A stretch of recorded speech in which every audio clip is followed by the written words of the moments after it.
So now we're going to talk about the the point two activities. So if you're in your classroom and all the management of these assignments are the same no matter what class you're in. So I'm going to use the Spanish 1 class because that's the one that I've joined as a member so that you see it so I have it open as a student. So you're in your class. So here's the Spanish 1 class. And I scroll down and let's say that I want to do, I'm at Unit 2, for example. So I'll click on Unit 2 and there, scroll down, there's my point 2 assignment.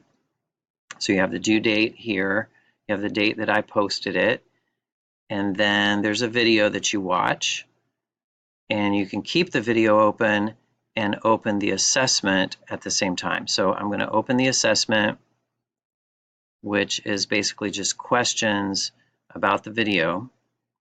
When you put your name in, you need to put your name in exactly as shown here. It says apellido nombre, which is last name, first name. So you type your last name. It's me. I put Thompson, comma, Jeff.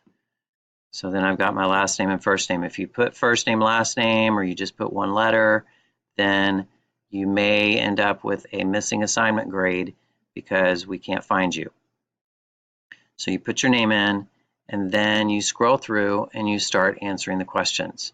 And again, the questions are all based on the video. So you answer all your questions and you hit submit. And that's all you have to do. Once you've hit submit, I can see the results. You don't have to go back to the classroom and post anything or say that you've done it. You just take it, you take the assessment, submit, you're good. This assessment, this is one that you can take over and over and over as many times as you need to get the highest grade possible, but it has to be turned in by the due date.